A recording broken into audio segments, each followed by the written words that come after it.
Sit at My Grave, Chapter 15. The banquet's dining hall was gorgeous, a beautiful chandelier dangling over the 12 long tables, creating a shimmering glow over the area. A serving spot where big silver containers sat under a heating lamp, creating a symphony of savory and sweet smells. The new graduates and their families all flooded in, donning nice dresses and suits, all awing at how nicely the place turned out. Congratulations to everyone, and good luck on your new paths in life, wherever they may be. The principal spoke loudly, a smile on his face. Now it's been a long day, I know you're all tired of hearing me talk, so let's eat, he said, causing the crowd to erupt in a few chuckles. Soon everyone went to the line, grabbing plates, the room bustling with talking, the kitchenware clanking around. What college are you going to? I applied to so many things. I think I'll work at my dad's shop. I'm gonna move away. I've always wanted to go to... Arden heard everyone talking excitedly about what was next. Arden felt isolated, standing there watching as everyone passed around him. Arden uncomfortably tugged at his tie, his eyes scanning across the place. He was meant to go find the McKinney's and take a seat with them while he waited on Renly and Easton. He'd separated from his mom when she went to find out where Easton had gone to. Arden, over here! Arden quickly followed the familiar voice of his friend. It's getting pretty hectic, huh? Galen said as Arden sat next to him. Are you okay, honey? Genesis asked, noticing the faraway look in Arden's eyes. Arden shook out of his daze again. I'm alright, he answered half-heartedly. Did you see the sign, Arden? Did you like it? Genevieve perked up, smiling at him. Yeah, it was really cool, Arden answered. Galen gave him a sad smile. He wasn't trying to cause a scene, though. Arden never liked that. But he knew Arden must have been hurt and confused. He'd never dealt with anything like this, and from the look in his eyes, he knew he was lost. Soon, Renly, Easton, Verna, and Charlotte gathered to the spot. From a mile away, people could tell their expressions weren't beaming like they should be at an event like this. Renly put on a smile when she sat down, and soon the conversation started up. The promises of the Adlers and McKinneys doing more things to catch up. However, with the way life was going right then, these promises, although meaning well, seemed empty. After all, none of them truly knew what tomorrow would leave them with. After a few hours, with the party winding down, it was time to head out. Although they tried to be present, the Adler family were eager to get home. Arden said goodnight to Galen, as he was staying longer, with so many people wanting to get a conversation with him first. Arden got into the car. It was dark out now, the lights from outside the venue still on, making a soft glow through the window across the parking lot's pavement. It was tough coping with everything. His mother seemed to be avoiding talking about Reed entirely around him. Everyone was so apprehensive to do it. Talking about it wouldn't do much, though, would it? Arden leaned back in the car, staring up at the ceiling. He had to wait on his mother, who was saying her goodbyes to Genesis. His dad wasn't talking much to him. He mentioned that he was just tired from the event. Fern had gone home early to catch her bedtime, and Arden didn't personally know his dad's assistant, of course. The feeling of being so surrounded by people on such a happy event, but still wrestling with your own thoughts alone, was a terrible way to be. Are you finally done? Easton asked Renly as she entered the car. She shut the door behind her before glaring at him. Let's go home, Renly responded briskly, cutting her eyes away from him. Easton rolled his eyes at her before starting up the car. It wasn't long after the graduation, just a day or so, and already another event was here. Arden had been mostly trying to spend time with his father between then, trying to silence the hurt in his head, and the constant old memories of Reed his brain would bring up, but now there was no avoiding it. Arden, you don't have to go if you don't want to. I won't be mad, Renly spoke softly. Arden sat on the couch in their living room, dressed in black slacks, shoes, collared shirt, and a tie. He watched as his mom adjusted earrings into her ears, also dressed head to toe in black. Didn't have to go. Had he really been that estranged from the family that his own mother didn't believe he'd go to his brother's funeral? I don't want to force you, Renly spoke again. Arden stopped her as he stood up. I want to go, Arden muttered. Renly nodded, turning away. It'll be starting soon, she quietly said. She knew in her heart she would feel all those awful emotions again when she went to that funeral. Although she knew it had to happen. Going there with the family, saying those final goodbyes, it would really solidify the fact that her child was gone. She just hoped she could keep herself together through it all. Arden was once again in the car. This time it was just him and his parents. It was still pretty early in the morning, the air holding a bit of chill when it got windy. The sky's still a pale blue. It was hard to even think of where they were headed to on a day like that. As they got closer to the church, Arden felt his stomach churn and flop. It was like the feeling of that night when he got that news all over again. As much as he wanted to, he couldn't get rid of the sickening emotions he felt. Arden got out of the car with his parents. All the vehicles had already pulled up to the church. It was a big contrast to his graduation. Hardly any laughing and smiling. This was what Arden felt on the inside, but he didn't feel any better seeing everyone else this way either. Somehow he didn't feel like he could show how he felt on his face, like he didn't deserve to. Riley and Easton joined hands as they made the small walk from the parking lot towards the church, while Arden trailed behind them, hands shoved in his pockets. "Oh, Rinley, this is terrible. My condolences, dear." A cousin stopped them as soon as they stepped into the place. The church had high ceilings and trimmed with whites and golds. All the voices of family and friends echoed around the place as they came in. No one yet in the sanctuary, though. "He was so young," another voice commented. Riley put on a strange smile as she hugged and thanked people for the condolences. She tensed up to stop herself from shaking. There were pictures of Reed everywhere thanks to the obituaries being handed out, but Riley could hardly stand looking at them. "It's gonna be alright, baby. None of this crying, okay? You know he wouldn't want to see these tears." Verna came up hugging Riley tightly. They stayed in that embrace for a few moments, Verna trying to whisper comforting things in her daughter's ear, while Riley was on the verge of hysterics. "Hey, Arden, I think the immediate family goes in the sanctuary in about 5 minutes." Easton got Arden's attention. Arden looked away from his mom towards his dad instead. "We better hurry," he told him. "Yeah," Arden agreed, feeling his eyes start to burn a little. He roughly rubbed them as he kept going. His dad was so calm. He couldn't tell if his father was just a strong person, or maybe he just didn't have the same regrets that were chewing away at him like he did. Either way, Arden never thought he'd be experiencing something like this. "Hey, yeah, what's going on?" Arden heard voices behind him in the lineup as they began heading towards the sanctuary, the immediate family going in first so they could have close-up seats. Arden turned around, eyes widening, seeing Reed's band coming in, greeting a few people. Gary, Eric, and Carrie, along with Amory. Arden was stunned for a moment. Reed had been friends and bandmates with them for a while, but he didn't think they'd show up to something like this. He'd always thought of them as those dumb friends Reed most likely got drunk with. He didn't think they'd be here, looking as pained as they did. Amory wore one of Reed's coats draped around her shoulders, along with her black dress and big shades. The minute she spotted Arden, she removed her shades and glared. Arden looked away from her, a shudder going through him. Amory and Arden were never friends, but the look she gave him, even with her eyes slightly red from presumably crying earlier, seemed threatening. As the line progressed, Arden finally made it into the sanctuary along with everyone else. A lot of quiet and sad chatter was going through the place as people took their seats and the officiator came up. Rinley, Easton, Arden, and Verna were placed on the pew closest to the small stage. The walk up there across the teal carpet with all those eyes on them was uncomfortable. So many strong emotions while being watched like that. It was hard. Arden looked at his brother's coffin up there, done with wildflowers. They had a huge picture of him up there, grinning into the camera. Arden couldn't tear his eyes away from staring at his brother's face.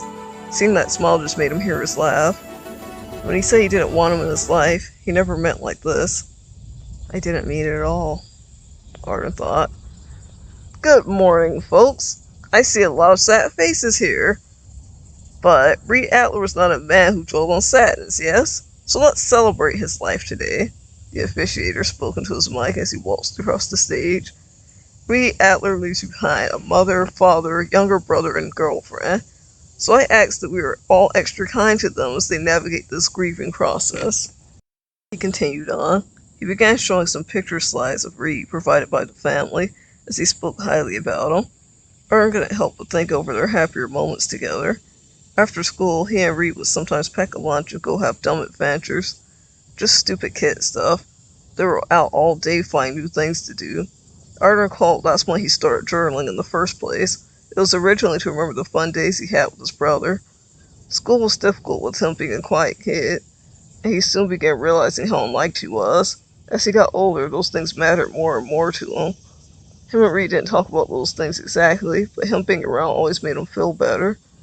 Now wasn't the time, but now even Arden was trying to trace back in his brain to figure out why they dissolved into such a strained relationship.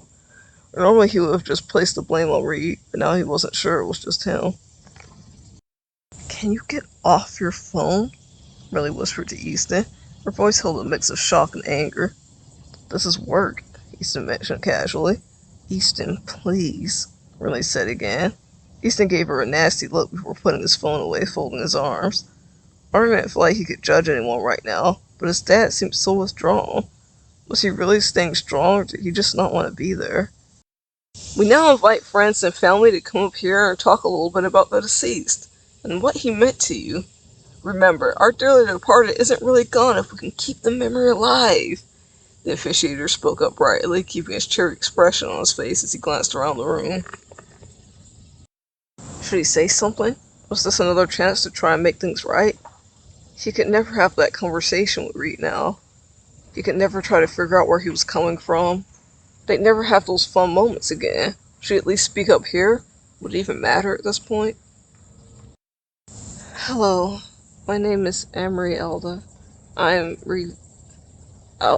Alice's girlfriend," Emery said, clearing her throat. She had gotten on stage holding the mic for herself. Her body language showed how nervous she was, which was a different look for how Emery usually carried herself. She took in a deep breath before speaking again. "A lot of people didn't know Reed like I did. Yes, he was a little wild and crazy, but he had a compassionate heart, and I was lucky enough to see that time and time again while we were together." Emery held the podium for strength biting her lip as she turned briefly to look at the picture of Reed beside her. Without her shades on, they watched as her eyes shimmered and tears filling them. "You got this, Emery," Eric spoke up in the crowd. Emery gave him a small smile of thanks as she tried to continue. I, I wasn't sure about him when we first started dating, but once we were together, I never wanted to be without him. I never thought I'd have to be." Emery spoke. She breathed out a shudder, turning to look at Reed's picture again. "I wish you were here to see it, but you did it, babe. They loved your music. The band was invited to record a song in a studio and have a professional video done. I'm so proud of you. I always knew you could do it, and I'll always be your biggest fan." Emery finished with a shaky voice. She walked over, kissing her fingers before placing it on the coffin. Warm tears cascaded down her cheeks as she stared down. She had to rip herself away, briefly apologizing as she left to the bathroom. Arden watched her go. She spoke so fondly about Reed. Personally, he never thought they'd last. He didn't think their love was deeper than possibly finding each other attractive. He got an opportunity from that show, too? Arden questioned in shock. Maybe Reed would have gotten the chance to hear it himself if he hadn't gone out looking for him that night. Briley was next to go up, bringing a box of tissues with her, although she was trying hard not to cry, especially in front of all those people. "Hello, family. My boy. My sweet, sweet boy. I can stand here all day and tell you how much I love and miss him, but I want to use this time to apologize," Briley expressed.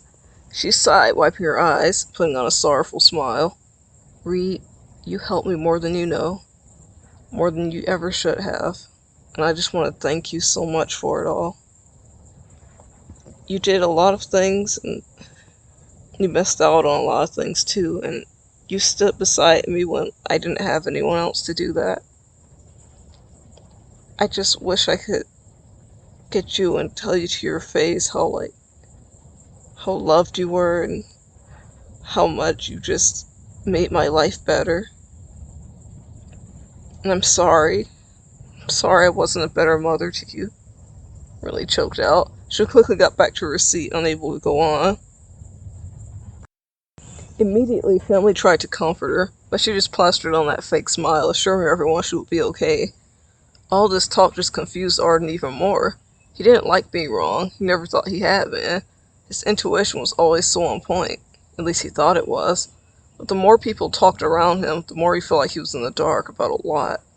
Reed's bandmates came up. They didn't say much, but they announced they would be playing one of their songs in Reed's honor as they prepared to lay him to rest.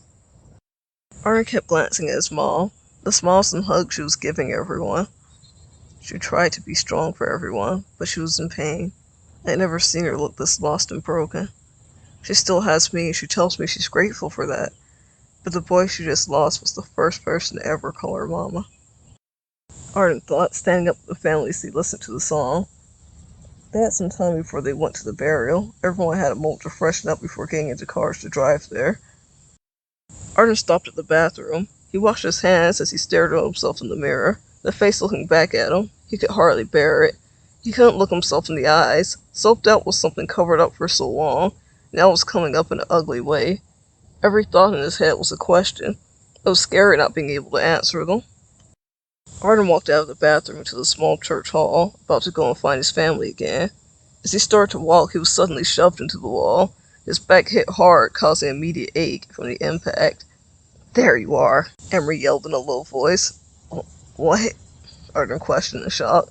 Emery kept her hand on his chest, pressing him into the wall while she got in his face. "Are you happy now? Huh? You've always treated him so horribly. Are you happy he's gone?" Emery questioned with gritted teeth. Arden didn't know what to do. He wasn't expecting this confrontation. Should he try to get away? Should he try to listen to her? "Reed loved you. He loved you so much. He wasn't perfect, but he did his best. He sacrificed everything for you and your mom." Emery continued her hushed rant. Arden could feel the heat off of her. Her words came from a place of hurt and anger. Arden watched the tears welling in her eyes as she yelled at him. "I had to bite my tongue for so long. But he's not here to stop me now, is he? He's not here to protect you anymore," Emery told him in a threatening tone, her voice trembling as she got overwhelmed. What are you talking about?" Arden ventured to ask. Emery took her hands off of him, letting him go. She eyed him, folding her arms. "You should have thanked Reed more. Yeah, he teased you, but that's all it ever was. Reed cared about you and this family a lot. He protected you and Renly. And your precious hero isn't the man you think he is. He's a disgraceful, manipulating pig, and he should be in jail," Emery spat with her aching voice. "There you are. Come on, it's time to go," Verna said, walking over. Emery quickly fixed her hair and walked out. "Thank you," she said. She shot one more look at Arden before leaving. "Come on, sweetheart." "Are you okay?" Verna asked, coming over to fix Arden's shirt. I'm okay," Arden answered quietly. Verna nodded before going on ahead. Precious hero? Arden thought, puzzled. The only person he openly looked up to was his dad.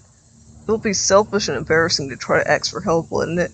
Everyone else was hurting, and they weren't the ones who did something so harsh to Reed before he died. This burden was Arden's, and that much he realized. He just still wished he had someone he could lean on right then. "Hey, Arden." Arden did a double take seeing Gallon run up to him in the parking lot. He had on his black suit as well. Arden was shocked. Gallon had his college tours today. It was hours to even drive there, and the whole thing should have taken up his day.